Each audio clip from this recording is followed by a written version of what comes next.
ሰላም ቤተሰብ እንዴት አላችሁ? ደህና ናችሁ ወይ? እንኳን ለአዲሱ ዓመት እንደዚሁም ደግሞ ለመስቀል በዓል በሰላም አደረሳችሁ። ከረጅም ጊዜ መጥፋት በኋላ ዛሬ ተከስቻለሁኝ።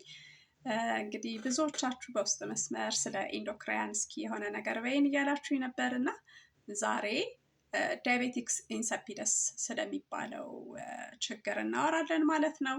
ዳያቤቲክ ኢንሰፒደስ ምንድን ነው? በአንታይዳይሬቲክስ ሆርሞን መቀነስ ምክንያት የሚመጣ በሽታ ነው ማለት ነው። አንታይዳይሬቲክስ ሆርሞን ኢትስ ፕሮዲውስድ ባይ ሃይፖታለመስ ኤንድ ኢትስ ሴክሬትድ ባይ ፖስተሪየር ፒቱታሪ ግላንድ ፕሮዲውስ ሴክሬትድ ይደረጋል ማለት ነው። ምንድነው ስራው? አንታይዳይሬቲክስ ሆርሞን ካልን በሰውነታችን ውስጥ ወተር ሪአብዞርብ እንዲደረግ ነው የሚያደርገው ማለት ነው። ስለዚህ የዚህ ሆርሞን መቀነስ የአንታይዳይሬቲክስ ሆርሞን መቀነስ ችግር ነው ማለት ነው። ዳያቤቲክስ ኢንሰፒደስ የእሱም አንታይዳይሬቲክስ ሆርሞን በበቂ ሁኔታ ካልተመረተ በሰውነታችን ያለው ውሃ በበቂ ሁኔታ ሪአብዞርብ አይደረግም። ስለዚህ እነዚህ ፔሸንቶች በጣም ብዙ ሽንት ይሸናሉ ማለት ነው። ብዙ ሽንት ደግሞ የሚሸኑ ከሆነ ብለድ ቮሊዩማቸው ዲክሪዝ ያደርጋል፣ ካርዲያክ አውትፑታቸው ዲክሪዝ ያደርጋል፣ እንደዚሁም ብለድ ፕሬሸራቸው ይቀንሳል ማለት ነው። ይህ ፓቶፊዚዮሎጂ ሲሆን እንግዲህ እነዚህ ፔሸንቶች ምን አይነት ሳይን ሲምፕተም አላቸው ስንል ደግሞ ያው ብለድ ፕሬሸራቸው ሎ ይሆናል፣ ታኪካርዲክ ይሆናሉ፣ እንደዚሁም ፐሪፈራል ፐልሳቸው ደግሞ ዊክ ነው። ዲሃይድሬሽን አላቸው። ዲሃይድሬሽን ስላላቸው ድራይ ሚውከስ ይኖራቸዋል። ፖሊ ዲፕሲያ እና ፖሊ ዩሪያ ይኖራቸዋል። በጣም ብዙ ሽንት ይሸናሉ፣ ብዙ ውሃም ይጠጣሉ። ከዳያቤቲክስ ሜላይተስ ጋራ የሚያመሳስላቸው ዳያቤቲክስ የሚለው ስም የመጣው ከዛ ምክንያት ነው ማለት ነው። ስለዚህ እነዚህን ፔሸንቶች እንዴት ማኔጅ እናደርጋቸዋለን? ከማኔጅመንቱ በፊት ይህ በሽታ በምን ምክንያት ይመጣል ብለን ስናይ በሁለት ነገር ምክንያት ሊመጣ ይችላል። አንደኛው ሃይፖታለመስ ላይ ወይም ፖስተሪየር ፒቱታሪ ግላንድ ላይ ቲዩበር ካለ በበቂ ሁኔታ አለመመረቱ፣ የአንታይዳይሬቲክ ሆርሞን በበቂ ሁኔታ አለመመረት ለዚህ ችግር ሊያስከትል ይችላል ማለት ነው። ሁለተኛው ደግሞ እንደምናውቀው ውሃ ሪአብዞርብ የሚደረገው ኪድኒ ላይ ነው አይደለ? ስለዚህ ኪድኒ ላይ ኢንፌክሽን ወይም ደግሞ የምንወስዳቸው መድኃኒቶች ምክንያት ኪድኒያችን ከተጎዳ ይህ ፕሮብሌም ሊከሰት ይችላል ማለት ነው። ስለዚህ በሁለት ምክንያት ይመጣል። ኒውሮጄኒክ ሊሆን ይችላል ወይም ኔፍሮጄኒክ ሊሆን ይችላል ማለት ነው። እነዚህን ካየን በኋላ ወደ ምን እንሄዳለን? በምን ቼክ ይደረጋል ወይም በምን ይታወቃል ብለን ካልን በላብ ምክንያት ነው።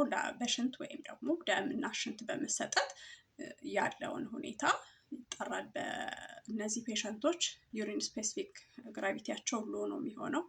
ዳይሉት ሽንት ነው የሚኖራቸው። ፔል ይሆናል ከለሩ።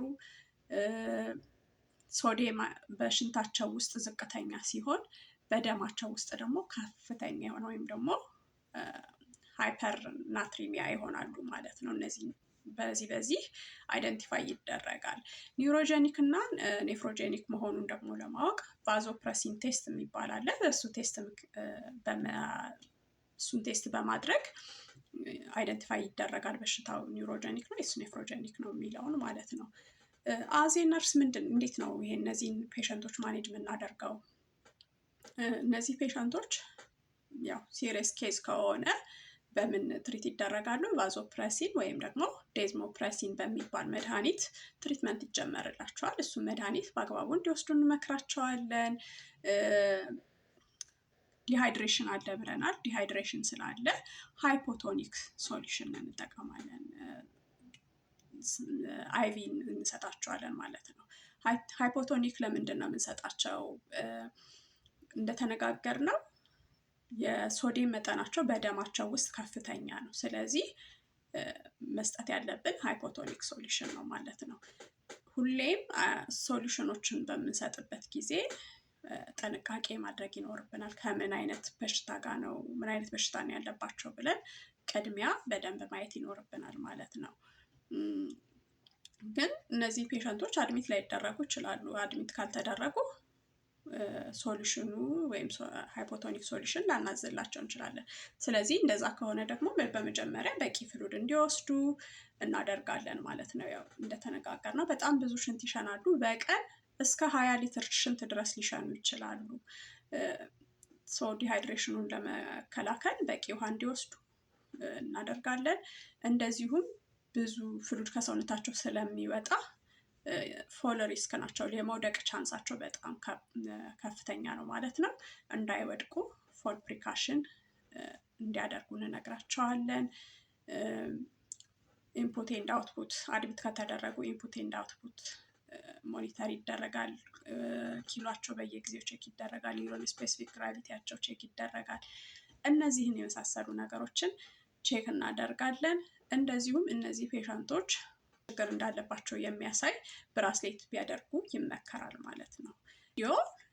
ኢንክሌክስ ስለምትፈተኑ ሰዎች ብቻ ሳይሆን እንደዚሁም ማንኛውም ሰው ይሄ ችግር ያለበት ወይም ደግሞ ምንድነው ብዙ ምሸናው ብዙ ውሃ መጠጣው ብሎ ለሚያስብ ሰው ሊጠቀም ስለሚችል ላይክ፣ ሼር፣ ሰብስክራይብ በማድረግ ለሚጠቅማቸዋል ለምትሉ ሰዎች ሼር በማድረግ እንድትተባበሩኝ በማለት ታሳስባለሁ። ሁሌም ለምታበረታቱኝ በርቺ ለምትሉኝ ደግሞ በዚሁ ምስጋናዬን ልባዊ ምስጋናዬን አቀርባለሁኝ። አመሰግናችኋለሁ። መልካም በዓል፣ መልካም ጊዜ ይሆንላችሁ። በሌላ ቪዲዮ እስከምንገናኝ ደህና ቆዩ።